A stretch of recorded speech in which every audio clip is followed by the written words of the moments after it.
What's up, baby babies? What's up, baby baby? Baby, baby. Yo, I'm doing another one. I'm knocking them out. Told you I was gonna do it. Here we are with the review. And again, I'm behind, so I'm getting caught up. By tomorrow, hopefully I'll have everything caught up and I'm gonna be in a good place. If not, we just gonna keep moving on because yeah, the catch up is killing me. Not the ketchup, but the ketchup. Anyway, so this is the review of Real Housewives of Atlanta, season 14, episode 18. The first part of the reunion. OMG. The ladies are in the building and they're looking fabulous. Okay? They're looking fabulous. My faves were Sheree and Drew. A lot of those looks, they look a little promish. And why are they stuck on the island? Who's going to be the first to fall in the water? Who's going to push who in the water, in the moat? It's dangerous. Inventive, creative, but dangerous. Okay. I can see Tanya and Marlo, one of them going to end up in the water. Can I bet money? If not, one of them, maybe a shoe. Something's going to get tossed in the water. We'll see. Anyway. So Andy does his customary visits in the dressing rooms. And he's doing little white dances. Y'all, he's the whitest man I've ever seen in my life.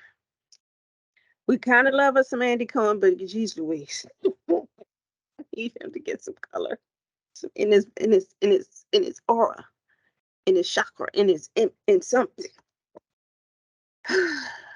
But anyway, so the ladies get out on set. They're sitting in their new seats. Everyone's a little thrown off by the seating arrangement, but it is what it is. It's a seating arrangement. Segment 1, they start the show talking about the bone collector. Who is the new bone collector? The producers line up all of the ladies and all of the incidents that have happened during this season. And the answer is all of them. They've all become the bone collector. I mean, it's pretty much the modus operandi of this group of these shows. You hear something, you take it to somebody else, then you take it to the person who's it's involved with. I mean, each one of the ladies are guilty of it. Kandi says she thinks it's Drew because Drew threw that little doggone milk bone on the floor. Anyway, so here we are. We have our first awkward moment of the reunion. And again, I'm going by my notes, y'all. Y'all gonna have to deal with it. I have to keep notes. I'm getting too old for this, and I'm trying to catch up. Remember? So after Drew says that Sheree left bones lying around and calls for too much Chihuahua. Hold on. I just confused myself. So again, they would talk about Drew throwing the bone on the floor. Then Drew kind of fires back and says that Sheree left bones laying around too and called her friend Fatum Chihuahua. That's what happened.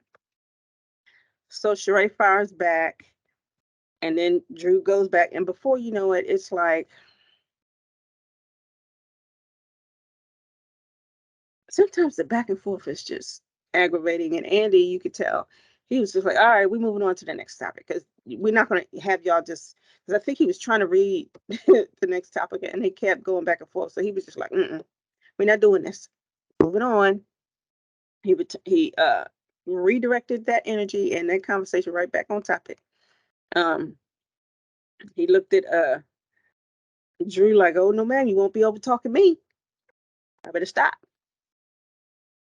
So he asked Sheree if she knew that Fatum was digging up information about Drew. She says no, and that had she known, she never would have repeated it. Drew disagrees, of course. And they get into this. Here we go again, another little back and forth. And Sheree wants to call the Anthony, the assistant, to ask him about it, and Andy shuts that down. And just like, we're not calling that boy. No, let's move on. Put the phone away. We're not calling him. Andy, in his older age, he's losing a little patience with these ladies. He used to let that kind of stuff go on for a minute. He's like, nope, shut it down. So next, Andy asks Marlo about the story she told about Kenya driving Lisa Ray's Range Rover. And she says, well, honey, that's just what I heard. That's what the streets are saying. So Kenya states that she just finished an interview with Lisa Ray, and that she told Kenya that she could borrow her car anytime.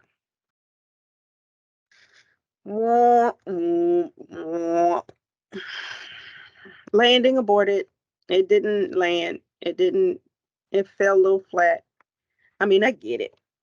She's probably come up with one-liners for everything that happened, that Marlo said about her for the entire season. So we can already anticipate that that's what's going to happen. Kenya is going to have a comeback for everything that Marlo said about her this season. Bank it. Okay. So next, Kenya told Sanya that Drew didn't have a mind of her own. Oh, no. So I got to reread my notes before I get up here and start thinking and stuff. So it was Kenya who told Sanya that Drew had been saying that Sanya didn't have a mind of her own. And Kenya says, well, I wasn't posturing, but she just needed to know what they were saying, what she was saying about her. Baby, that's called posturing. That's called making the mess. Use a messy one. Don't hide your hand now. You done did it. You done stirred it up. So here, Drew and Sanya start throwing barbs at one another. Drew saying that Sanya knows how to run, and that's it. Sanya says that Drew has only achieved mediocre fame, and that was a practice read. But go ahead, girl. You threw that in there. Again, that's what we expect on these reunions. Just like we know, Kenya's gonna have her practice lines. Sanya obviously is gonna have her practice lines. She needs it. She needed to do some practice. Because she wasn't good at shooting off the hip. But yeah, that's what we're gonna be looking at for the rest of these ladies. So they move into Sheree, her highlights. I'm gonna take a drink of water before we get into Sheree.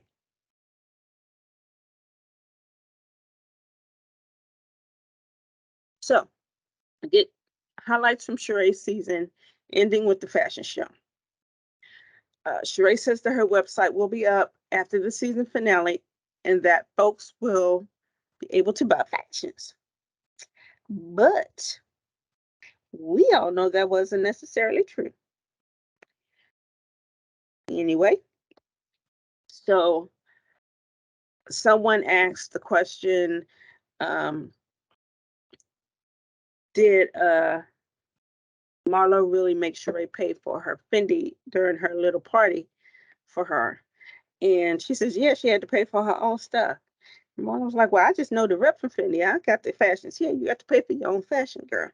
You ain't paying for your stuff, which makes sense and it don't. But I mean, I maybe bought her one little thing and that's it. But anyway, Andy asked the question from a viewer, which asks Kandi why she's been shading Sheree on her Speak On It YouTube channel. Kandi says she did give Sheree shade, but that it was in response to how Sheree was shading her. Now, clearly, and this has happened a couple times this season, Sheree has a memory condition.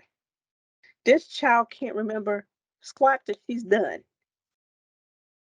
She can't remember nothing. And Kandi brings up the conversation that Sheree had with Marlo, where they were calling her a selfish hoe.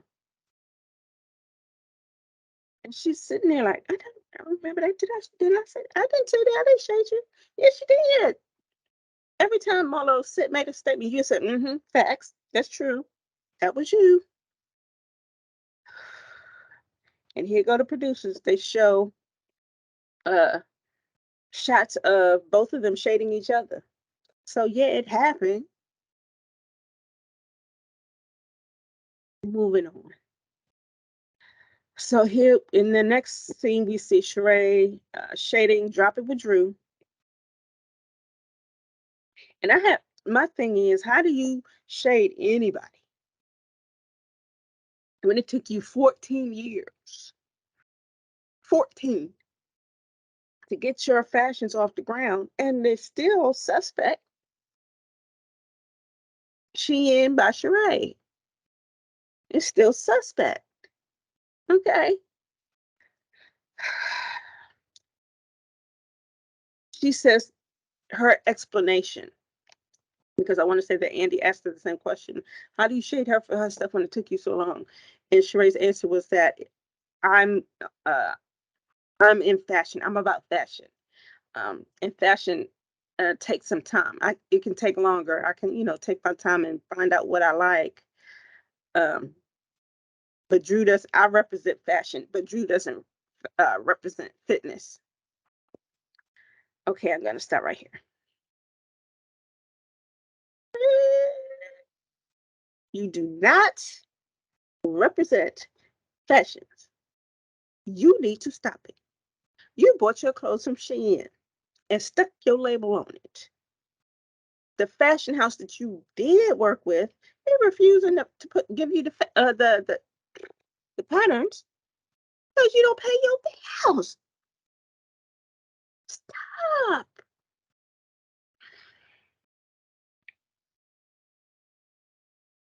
You can't shade nobody about getting work done, getting bills paid. Period. Period. She makes some little statement, some little funky statement about how things take time and she had to take care of her kids. So Andy quickly points out, aren't your kids grown? And she says, well, they weren't 14 years ago. So Drew asked the question, so you don't pay your bills because you got kids? Even Kenya had to chuckle at that. Kenya had to chuckle at that. Come on now. The whole subject of bills, paying bills comes up, and Sheree tries to deflect to Marlo, saying that she was talking about not paying for the dress she was wearing that day. So Marlo clarifies. She's like, wait a minute, I pay my bills. She says that if she didn't pay for the dress, that people would be talking about her like they talk about Sheree. She said, no, dear, I pay for my stuff. If I didn't, she wasn't happy with everything about the dress. But she knew that if she didn't pay for it, they'd be talking about her like they talk about you. That's what she said. So here we go with the conversation. Financial counselor Kenya Moore then chimes in. I love that she called herself a counselor. Saying that if you're not satisfied with someone's work, it doesn't absolve you from having to pay for the bill. Um, so when asked what she would do, I mean, even Kandi says if you don't like what somebody does, you just never use them again. So then they accept it and move on. Girl, pay your bills. Didn't I tell you the last time, pay your bill? Anyway, Andy asked Kandi why she uses off-camera things to throw people off the bus, under the bus rather. Basically, he cites instances with Phaedra, with Dennis, with Marlo and Sheree. When I say off-camera things, meaning the knowledge that she has about people, outside of the show, to shade them, or that she brings it to the show, or brings it to her show on YouTube. And she says she's usually just responding to what people are saying about her, being that. So if uh, Dennis is saying something about her, or Phaedra saying, not Phaedra, Porsha is saying something about her, she has this information on Dennis, and she'll bring it forward because they're saying something about her. That was her reasoning for that. So, um, the whole Marlo and Todd starting a show comes up. And I felt like this was kind of a we didn't even. Kandi says she talked about it on her show because she was upset that Marlo claims that she doesn't help people, knowing that she has done a lot to help Marlo individually. So she gets heated, her voice starts shaking. You know how Kandi gets when she gets emotional. Um, and Sheree kind of shuts it down. I mean, it's kind of it's admittedly, it's a bad look for Marlo. You know, these people were trying to help you. What's the point in bad mouthing them? I mean, if it's just to get, some brownie points for the show. eh. Y'all, excuse me for itching my arm. I don't know if you can see it anymore. I don't have any marks. I got my booster last week. And that was one of the reasons I was kind of a little down and out as well. That joker wore me out. Anyway, but yeah, it's still a little itchy. But that's about it. It's not hurting anymore. So moving on. Andy asked Sheree about sex with Tyrone. She said that she moved to abstinence because she wasn't satisfied. Here's my problem. You were with this man way before he went to prison.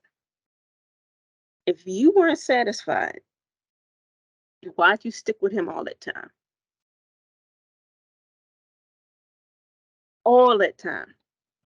I don't get it. Think you telling stories, girl.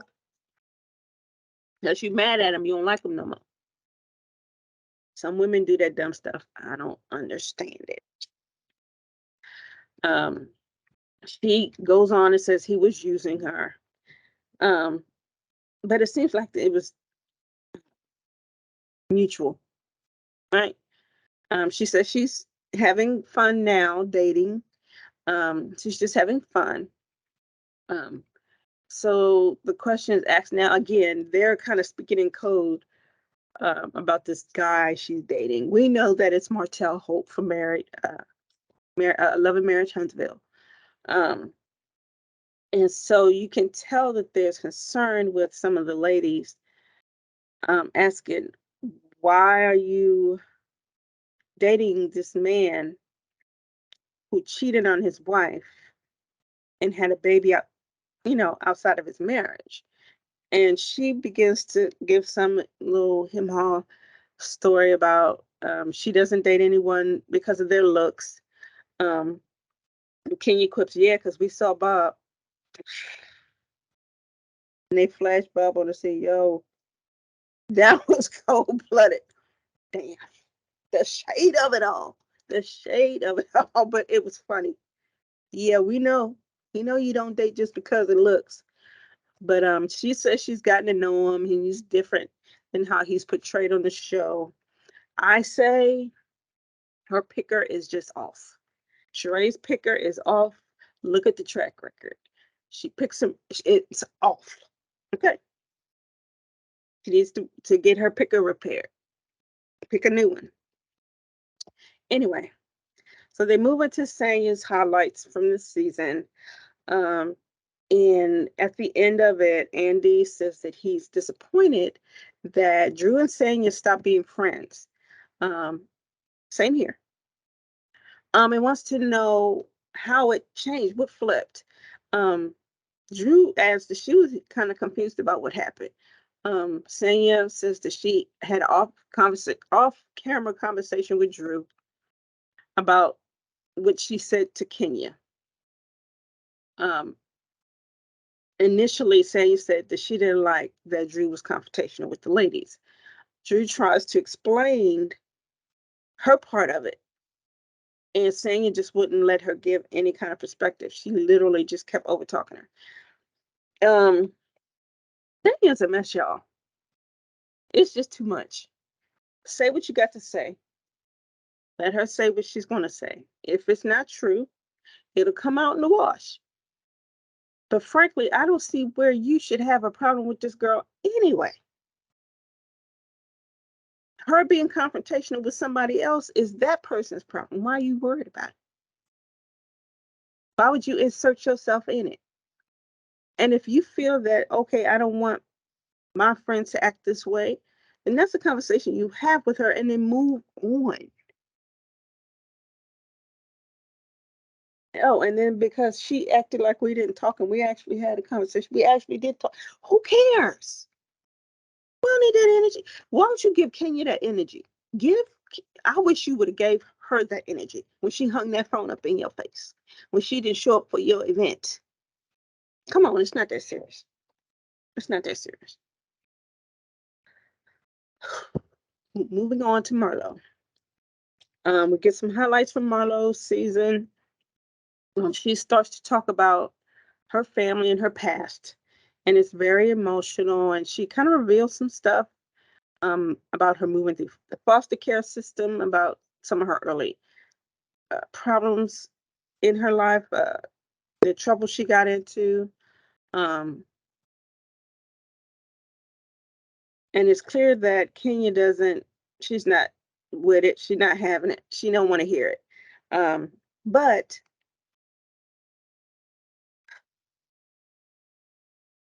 sometimes you got to listen to people. This is the first time I think I've heard her actually talk about how she feels when she's being judged, when she's being called a prostitute or, an inmate or, a felon or this or that or the next.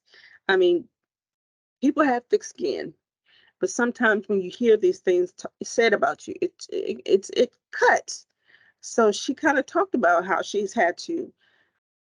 that she's fought through all of the adversity she has in her life and that she's there on that stage. I made it here. I'm sitting on the stage with a Grammy nominated, a Grammy winner, Grammy winner, with a Miss USA, with, people who, who's acted this, that, and the next, an Olympic, runner. So she talks about how she can't be too down on herself because she feels accomplished because she has made it and she has to constantly, or she has to give herself that validation in the midst of hearing all of these other negative things about her. So it was really moving. You want to see more of that from Marlo and for her to let some of the other dumb drama go and to not always be on the offensive or the defensive with some of these, with Kenya primarily. But it is what it is. So that's it. We're done with what was this? Episode 16? 17? 18. What did I say? It's episode 1 of the reunion. That's all I know. It's the first part of the reunion. I'm gonna get these episodes straight, y'all. I'm doing so much right now. I'm just, but we're getting there. We are getting there. Okay. Well, anyway, on to the next. On to the next. We're gonna keep it moving. Keep it moving. I love you, Auntie Babies. Okay? Yeah, Auntie loves you. I'm not your mama, but I love your mama because that's my sister. So, yeah, that's what we're doing. Until the next video, like and subscribe and come see me again soon. Bye.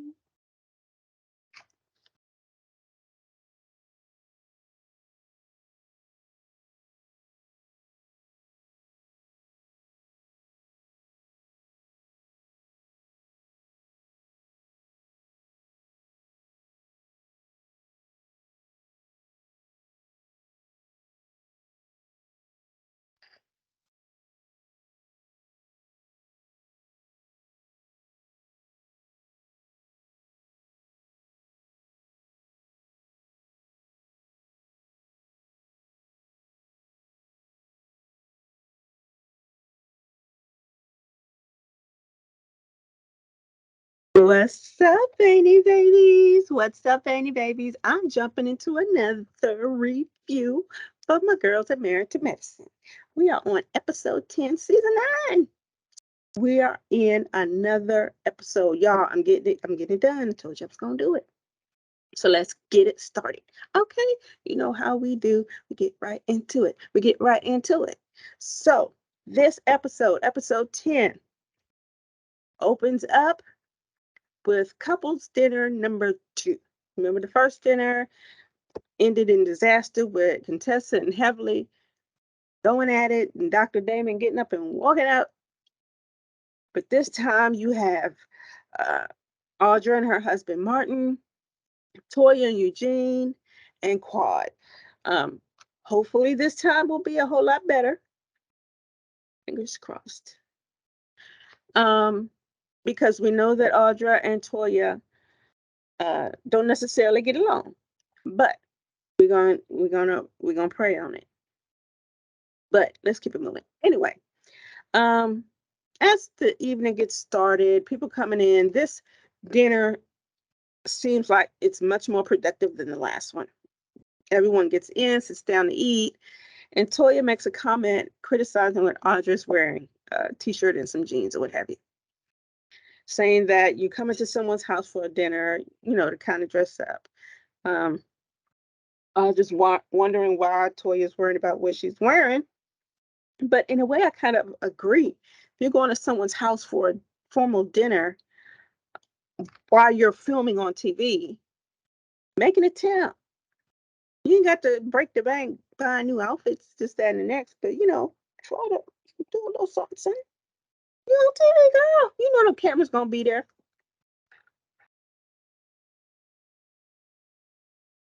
So, and again, that's just my opinion. Some people don't feel like, and I'm not a big dress up person all the time, but if I'm going to someone's house for a dinner or like a holiday, I'm going to put on something really nice. Excuse me. So Audra asked the question while they're eating, will this book that Dr. Simone and Cecil are putting out speak to her generation? So Eugene, and they kind of like each give each other, like Toya and Eugene kind of look at each other, and Quad kind of looks, see, and everybody kind of looked at each other like, what does that mean? How old are you? Like Eugene said, somebody should have caught her at the door. Like, you amongst older people. If it's talking about marriage, it's going to talk about marriage at any point. They're just further along in the process. So yeah, it should speak to you. Should speak to the early parts of your marriage. Anyway, so Eugene and Toya give some, again, they're going through some stuff, and they give some insightful advice.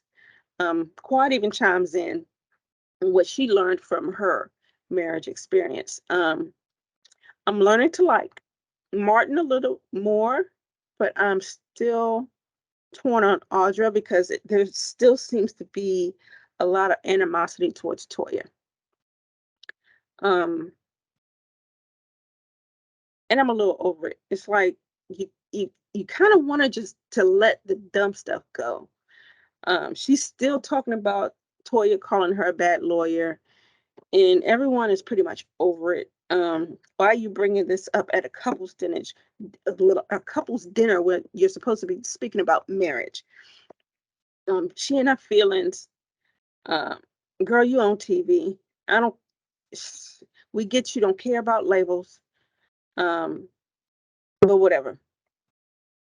Cecil is looking like, not again. Moving on. We are going to move on. So he moves the conversation back to the matter at hand, and Quad asks the men, how do they deal with their A-type women? And Eugene says that he does it by recognizing that he's not in charge of Toya and that she's not in charge of him. He says she thinks she is, but she's not. But he also recognizes that he wanted a woman that he wouldn't be able to run over. but realizes that she may run over everybody else in the process. He said he likes it when she's snapping off at other people, but doesn't necessarily like it when it's directed towards him. Dr. Simone says she's writing a chapter in the book that'll be for Eugene and Cecil called Vulnerable. So Eugene says, you know what? I can be vulnerable. I'm vulnerable all the time. So he gets vulnerable and shares with Toya that he was not a good team player the last year. He apologizes for his behavior, and it's kind of a feel-good moment. Seems like Toya's still she's still feeling a little way, but I think it's a positive step where they can actually take back later on and go home and discuss it further and open it up further. If she does have any problem with what he said or any additions to it, she can voice it then at home. You could tell she's really trying to not put all of that out in that moment. So dinner ends on a positive note, and I feel like something was accomplished. No one had a drink thrown at him. Nobody walked out. Good dinner.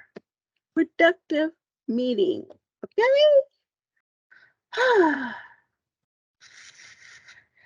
So we move to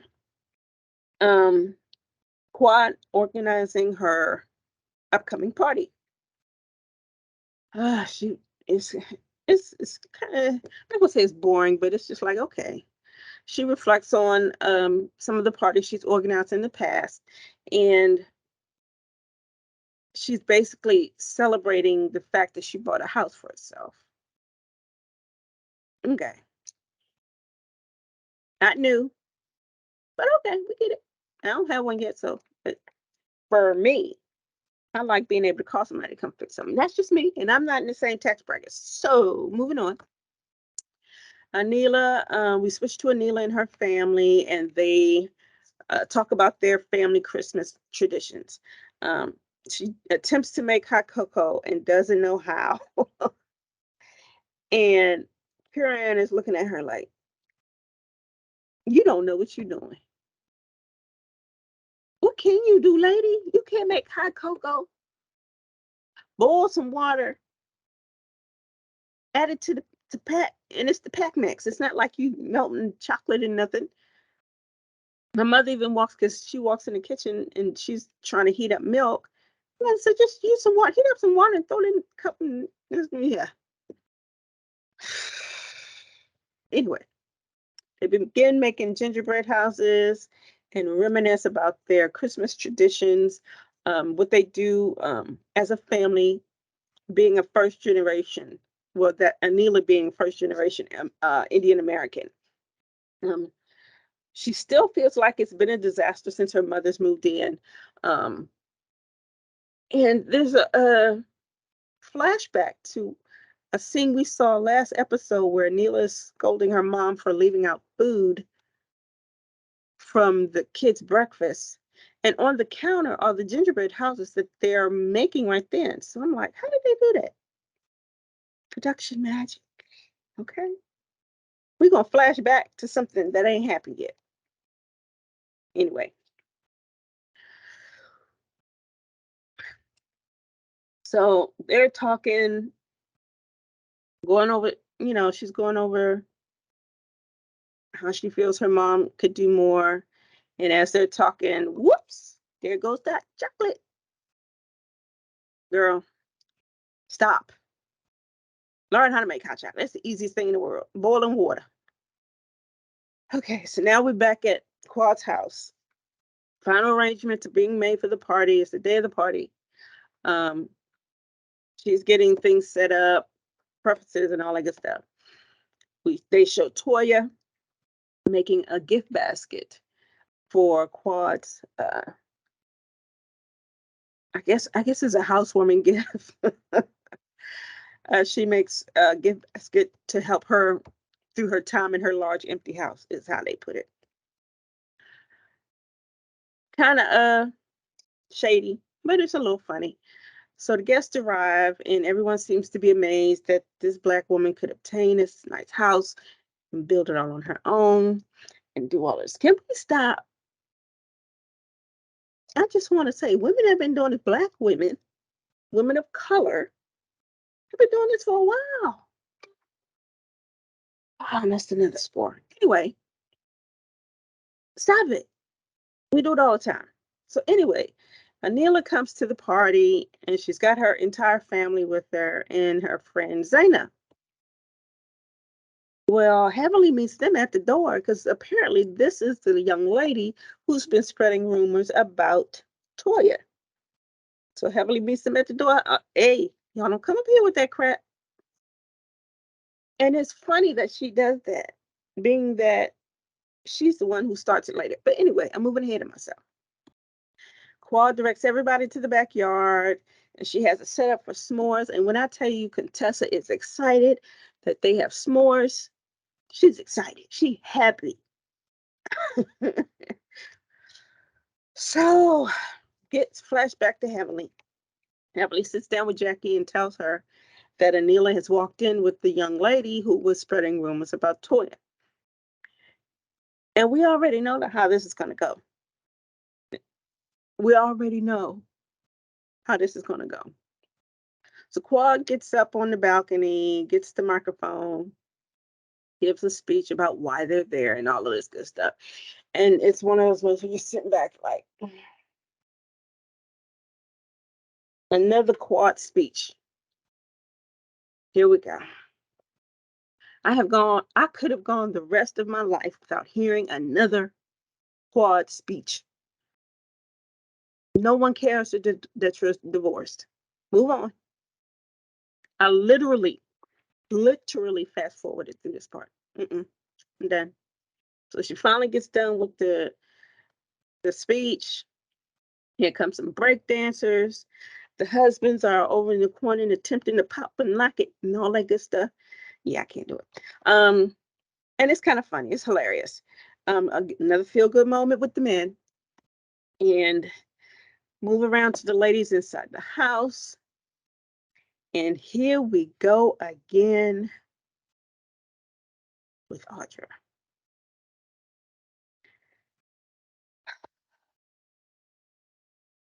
She is very pressed about what Toya thinks or says about her. And she's talking about it, and Neela chimes in and say, yeah, she was talking about our dress, our outfit. Who cares? Who cares what she thinks? Do you, boo boo? It's that simple. You can say what you want to say. Talk about my crooked teeth, my red hair. I don't care. I love it. If I love it, you should like it. If I like it, you should love it. That's what it is. Anyway, it's just like, I want Audra to get over some of the dumb stuff. Because that's not going to make me want to see you on the show again. Period. There has to be much more going on with you, more that's interesting, conversations that can be had that don't involve Toya, that'll be entertaining and fun to watch.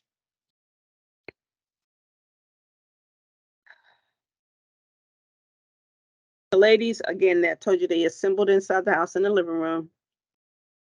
And it's apparent that this group was just annoyed by Toya.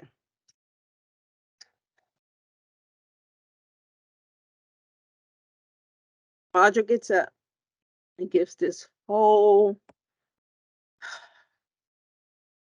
she has a whole moment trying to figure out how to, she shows her entire behind. Why are you trying to attempt to shame Toya about anything? About the fact that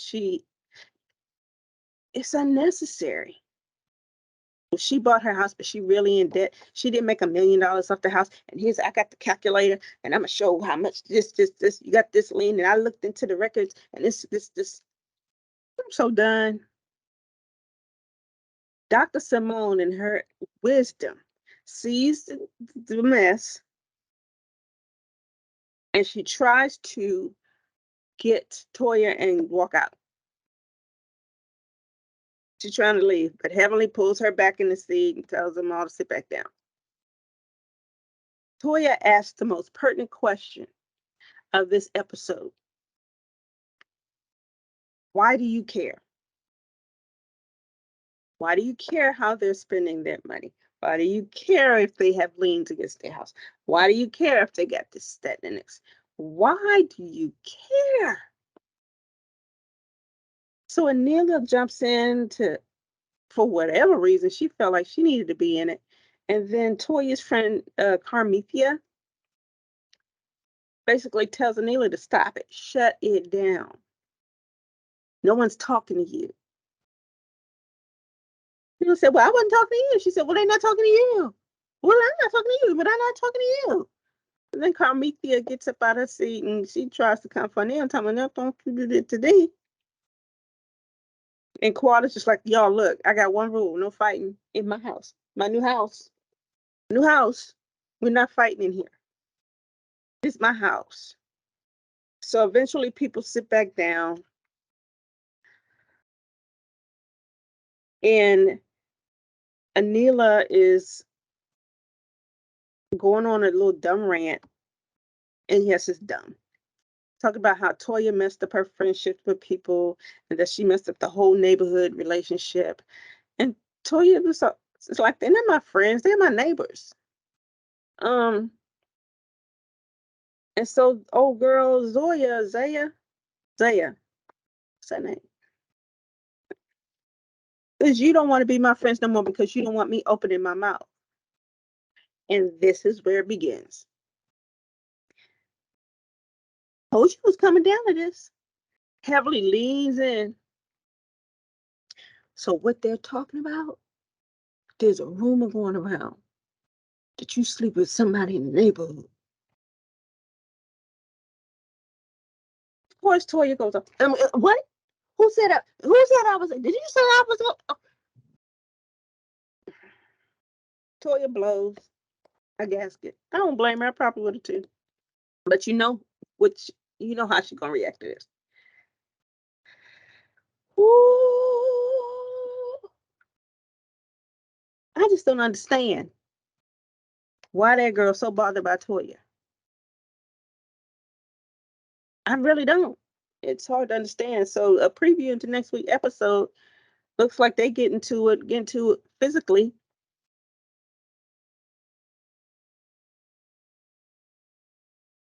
And I think we're going to hear more about Anela's house getting broken into. And it's crazy because I've seen in the press, she's made some little Twitter statements or what have you, trying to make it seem like that Toya had anything to do with her house getting robbed, which I think is ridiculous, being that there were several celebrity homes that were robbed in the past several months. How would Toya be involved in getting your house robbed? Why would she do that?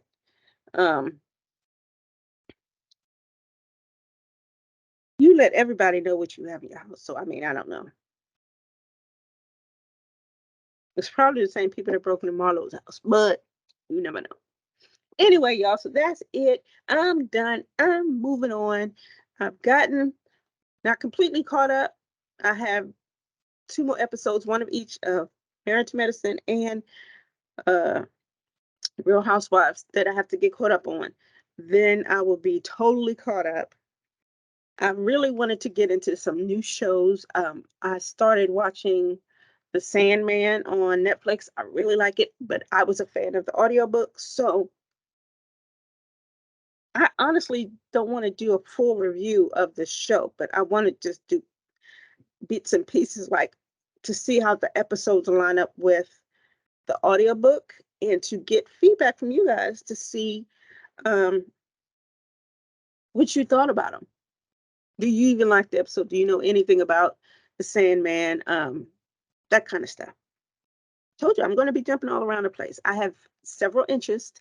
I'm into lots of different things, and I want to go ahead and express them on this platform. That's going to be me. And eventually, not eventually, but soon, I'm going to be detailing my weight loss journey because I'm about to get serious again about this weight loss. As you guys know, I talked about it way before a couple years ago before I had my knee surgery about wanting to get the knee surgery so that I could be mobile in order to get this weight off. Now that my knees are healed, they're good, I'm mobile, I'm going to start putting it to use, and I'm going to get myself back in the shape that I want to be to extend my life, basically. I think it helped me stay healthy longer. But anyway, that's it for this episode. Anyway, I'm up out of here, y'all. I got something done. I feel productive. I feel good. Until next time, click like and subscribe. I want to see you again. And I'll see you in the next video. Auntie loves you. Bye.